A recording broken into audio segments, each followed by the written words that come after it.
Shout out to Nine News for covering this press conference. I will have a link in the description for those that want to check out the full channel and other content that they have. I'm gonna give you guys my reaction to Coach Prime Big 12 Media Day, man. I'm gonna tell you guys right now, I'm very excited to react to this Big 12 press conference from Coach Prime. You know, I don't know what kind of energy he's gonna give us in this press conference, but we just have to wait and see.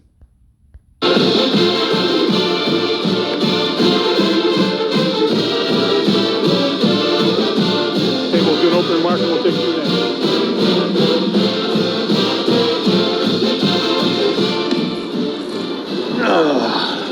All right, we'll have Coach give an opening remark and then we'll take questions. Opening remarks, first and foremost, how's everyone doing? Good to see you here. I need a little more energy if you want some energy from me, because this is horrible. If I was in church, I'd get up and walk out right now. Hey, appreciate y'all. This is unbelievable. Man, Coach Prime is always in good spirits, man. I'm gonna tell you guys that right now. If you thinking Coach Prime ain't in good spirits or you ain't got your energy right, then you might as well think again. Unbelievable. Brad, you did your doggone thing. I think we have the best commissioner in football. He's unbelievable. He's absolutely a legend. He's a baller. He's a shot caller. He's a boss. And I love him. Let me give you some points.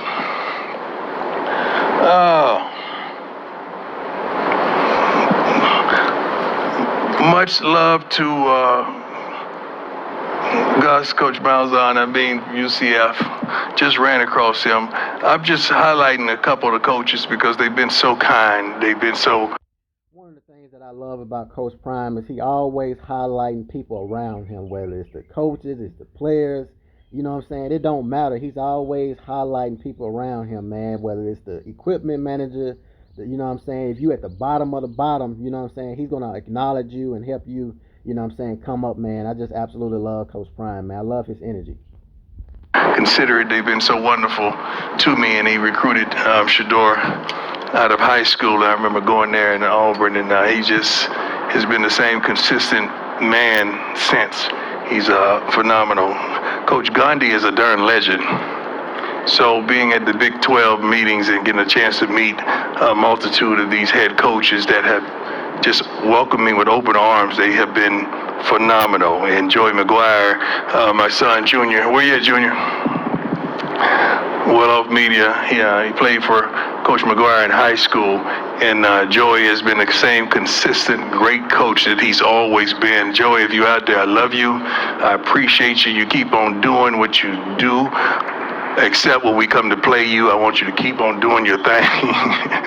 But I love you, man. I really do. And you're doing a wonderful work down there, Texas Tech. Cincinnati game sold out. God bless that. Can't wait. That didn't. Wow, man, that's crazy. Cincinnati games sold out. A lot of those games sold out. You know, I know a lot of you probably excited for me to hit some games up this year. I'm going to do my best to get at least 2 or 3 games, home games, get you guys some coverage of that for sure. Announcing that to you all that say we only go in the portal, we signed 17 high school players last year and 13 played. So when we sign a kid out of high school, the expectancy is for him to play. All you kids in high school right now, when we sign you, we want you to play. 17 kids, 13 played. We played a total of 20 freshmen last season, including 7 walk-ons. So if you are a freshman and you walk-on, you have an opportunity to play academically. 2024, second highest GPA for the football team ever. 2023, highest GPA for the football team ever. That's AP. That means at the prime. Okay. NFL experience on the staff, 16 coaches and staff with NFL experience, 159 seasons of NFL experience, which is unbelievable. Impact, school application. 159 seasons. I hate to keep pausing the video, but you guys got to understand I'm actually reacting to this content for fair use purposes. But I'm just saying, though, it's absolutely crazy, man, to think about it. You know, 157 playing, coaching experience. I mean, whether it's coaching or playing, I mean, that's absolutely just incredible. And, man, he also mentioned some things about the portal and the recruits. Like the guys he bringing in, you have to be ready to play immediately. You know what I'm saying? Because Coach Prime prefer to get guys from the transfer portal simply because he know these guys are ready to go like right away. You know what I'm saying? Rather than bringing in a new guy and you have to work him and develop him. So you heard him say if he bringing in somebody from high school, he's coming in to play immediately. Rose 20%, including 18% out of state. Economic impact is crazy. I don't even want to get into that. Exposure as well. Now, let's get to what you want. Let's get to your questions. All right, questions for Coach. Please raise your hand. We'll get you a handheld microphone. First question will come here, first row on the right-hand side, far right end. You look good in your red coat, man. I love it. I love it. I appreciate it. Deion, welcome to Las Vegas. Yesterday, Commissioner, several coaches, players, the enthusiasm of having you in the Big 12. Two-part question. When you look at what you've done at Jackson State, first year at Colorado, the accomplishments and the eyes and attention that you've brought, have you taken the moment to sort of sit back and appreciate? I know you've given a lot of love to your players and programs, but have you taken time to appreciate the worth and what you brought, part one? Part two, you got one at a time. I'm 56. You can't do that. One at a time. Give me one at a time, all right? Okay. First of all. Yeah, them a lot of questions right there. I'm going to let Coach Prime answer that, but them a lot of questions. You got to give them a little bit at a time. You know, even myself, I'm young, but still, like, with certain questions, you have to take your time with it. You know what I'm saying? This is a crazy question, though, but I'm going to let him answer it.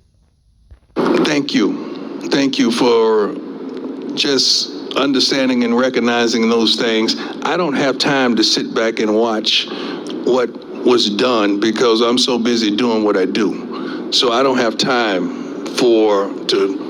even though my arms can reach that back to pat myself on the back, I ain't got time for it. You don't like it anyway.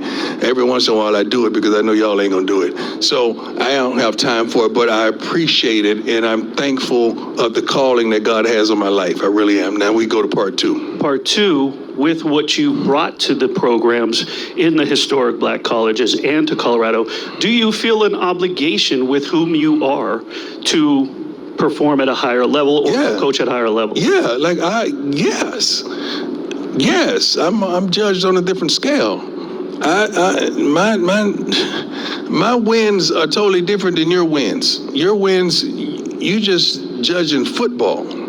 That's why I have to start out and give you education and academics and so forth. I have to give you those things so you understand there's a greater scope. I can't win 9 games and our GPA suffers. Our GPA can't be high, but we lose another 8 games. We can't.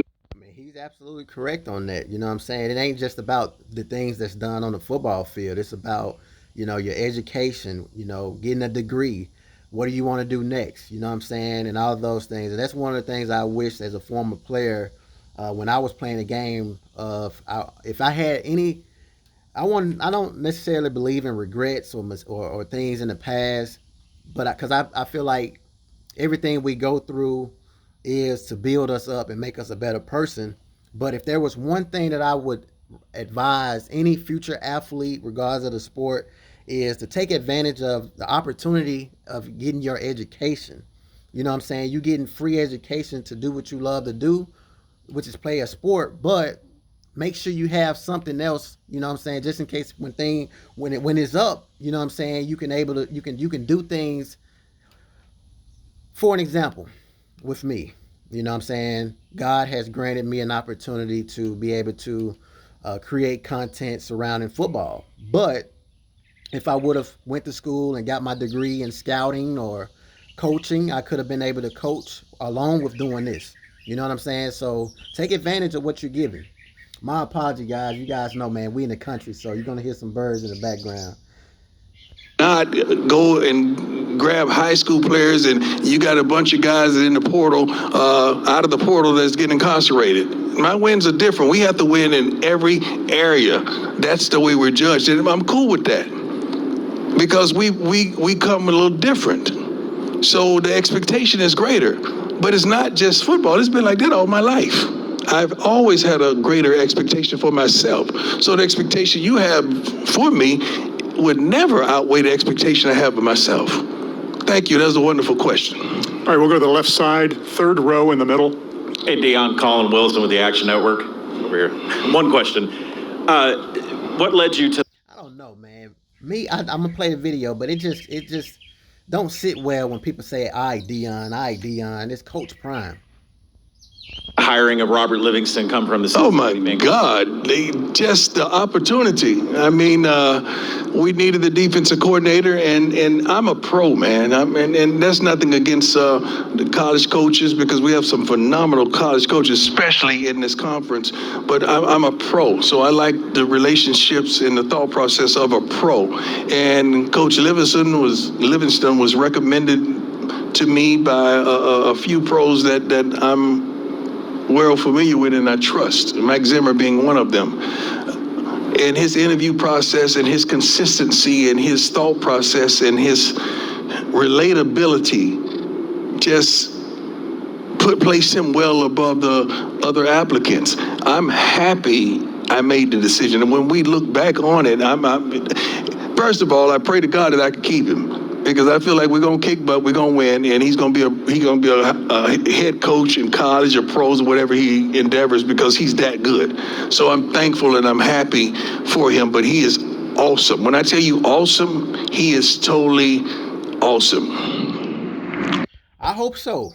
You know what I'm saying? I'm going to believe in Coach Prime and what he says and all of that, you know, when he's speaking about Robert Livingston, because Charles Kelly wasn't awesome. You know what I'm saying? I'm just going to be honest. We couldn't stop the crossing routes from the very beginning of the season to the end.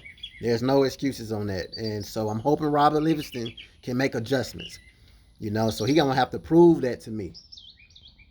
Okay, we'll go over here to the right side in the first row. We got another guy on the other side of the ball named Pat Shermer that's pretty darn good as well. I mean, really good. And his compatibility and the relationship with Shedeur is amazing. And what they plan on doing this season, I can't wait to see it myself. Yes, sir. Coach Prime, my name is Arnie Bazemore with Vegas Sports Today. Yeah. I want to officially welcome you to our amazing city of Las Vegas. Thank you. Now, my question I don't gamble, though, so you ain't getting that out of me. All right. Okay. With respect to legacy and impact, what legacy and or impact do you hope to have on the world of sports as a player and or as a coach? Both, really. I don't care. Like how you see me, how you look at me. I'm more apt to understand how I see me and how I look at me and how God sees me and how he looks at me. So really, I don't care how you see me. It's never going to be enough. Nothing I do is ever going to be enough. So I'm cool with that. I understand that is life, and that's how life is going to be. But I plan on being a tremendous blessing to as many people that I can bless, especially those probably 120 young men that puts on this CU helmet and go out there and to play for our school in our program. So, and to sum it all up, man, I just want to be known as a great dad. I think I got 3 sons here today, and I just want to be a great dad to them. That's it. Very good response right here, because it's not always about wins and losses, man. It's about being a great mentor, being a great father, because that's one of the things that I didn't like, you know what I'm saying, coming up in certain programs when I was playing a game of football, is that a lot of the coaches only cared about what I can do on the field. They never cared about, you know, what I'm doing off the field. And so for these guys to have somebody like Coach Prime that cares about them as a human being, it makes them play harder. Thank you, my man. I appreciate you. All right, we'll stay on the right side. We'll go about halfway back on the aisle. Coach Dom Izzo, WDAY in Fargo, North Dakota. You're opening up with North Dakota State. They're a known FBS killer. Tell me what you know about the Bison. They're good. They're really darn good. And I'm mad at Rick right now for putting them on the schedule to open up with them. Like, can you give me a layup or something? Like, those guys are wonderful. Their staff has always been amongst the best. Many people have matriculated from that staff to go to higher levels. Those kids play their butts off. They're tough. They don't make many mistakes. They're accustomed to winning. They don't give a darn about being at home or on the road. That does not faze them whatsoever. We just can't wait to see it. I know it's a national television game. I believe it's a Thursday night game. Hopefully not too late. But we can't wait to see them. It's going to be a phenomenal game, phenomenal matchup. But that program is. Hey, I'm going to just say this. This team is good. I'm going to just say that they good. You know what I'm saying? But should we beat them? Yes. By how many points? I'm going to say 14-21. But this is a team that you can't go in there just saying, oh, we're going to win against. Second to none. All right, we'll go to the left side. Sixth row on the far left side. Stuart Mandel from The Athletic. Going into year two, what are some of the things that give you confidence that this season can end a lot better than 4-8? When I see the offensive line and the way they train, the way they work, the way they go about their job. When I see the defensive line coaches and the way they're on their kids and the way they're demanding excellence and the way these young men are working and the athletes that they are and the bodies that they have and they've developed right now. When I see the receiving core staying out the practice to work with their quarterback, quarterbacks coming over there on off days to work with one another. When I see the running backs doing the same, led by a former walk-on, Charlie Offerdahl. You know, when I see the special teams that Mark Vassett is hearing right now, I think he's a darn pro, and Mata that don't miss, and Jace Feely and those guys that they can't wait till their time. They understand special teams mean that we're special. You know, when I see the secondary, they get out of bed and want to play man-to-man coverage. I love it, and Shiloh can't wait to hit somebody. You know, Cam Selman, so many of the guys, the change made from safety to linebacker with Trevor. I mean, and I really think this young man is going to be the next Brian Urlacher. I think he's going to make that transition from safety to linebacker and be dominant. Like I just see the want and the fire and desire from our young men, and I can't wait till you get an opportunity to see it as well. So I'm very optimistic on what we have on our plate this year. All right, we'll go to the I feel the same way. You know, I do feel the same way. Like I told y'all, man, my expectations for this football team is playoffs. You know what I'm saying? National championship. I'm not just saying bowl season. You know what I'm saying? I don't want to curse or none in this video, but you guys understand. I'm passionate. I'm telling you guys, my expectations is 10-plus wins. Big 12 championship. Like, let's get it. right side, third row, right in the middle. Philip Dukes, the five-star flex on 3. Coach Sanders. My dog. As the father of 3 Division I football players, what did you learn during their process as a parent that's helped you formulate your recruiting style as a head coach? Great question. First and foremost, I've sat in all seats. The parent seat, being recruited as the kid, now being the coach. That helps me tremendously when I'm recruiting. When I'm understanding what the parent is thinking, what the kid is thinking, now what the coach desires to want to know. It's been a tremendous asset for me to understand those facets of this new recruiting age that is impacted tremendously by NILs and collectives. So I love it. Sometimes I don't like it, but I love it. And I love that these kids are being compensated somewhat for what they bring to the table. I don't want them to put the bag before the game, because if you have the game, the bag is going to come. I want them to understand that. But I just don't want to take away from the purity. Not only that, but a bigger bag. You know what I'm saying? What they getting right now, NIL deals, yes, they getting money, but you get a bigger bag if you just keep grinding. I'm going to fast forward a little bit through some of this interview. Middle. Hi, Coach. How you doing? Good, how are you? You go, girl. I know you. Nikki Edwards, Hughes Sports Report. We talked during spring and throughout last season the importance on stopping the run. You look at a guy like BJ Green and your defensive line. Yeah. How is he going to be a leader in achieving that goal? BJ Green is already a leader. Do you know that BJ Green played for me when he was 5 through 7 years old with Truth in Dallas, South Dallas? So he's been a part of my life for a long time, and they raised him right at Arizona State, and for him to come over now, it's phenomenal. His work ethic, the way he approaches and attacks the game, it's phenomenal. His want, his desire, his will. I just got finished doing an interview, and they say, well, you have 2 young men that are projected probably to be the top 5 picks. I said, yeah, but we want 4 in the first round. And the only way that's going to happen is we win, and they're dominant. And I think that's the only way this team is going to go all the way if they win. You know what I'm saying? As far as having 4 players in the first round, you're going to have to win some games. So that's pretty much it, man. I just wanted to kind of like react to this interview, you know what I'm saying, give you guys some different content, you know what I'm saying. But I'm very excited for the 2024 season. As I said before, man, it's all about what these guys are going to do for, I'm going to say come August, but this team started out strong last year, you know, winning a few games, and then after that, the rest was, I don't know what happened after that. So I'm not really looking forward to how they start. I'm more so looking forward to how they finish. Drop a comment, let me know what you guys think about this interview, man. I just want to give you guys some of these video clips of this interview. Shout out to 9 News, and I'm going to see if we can get some more of the players. And until next time, man. Peace.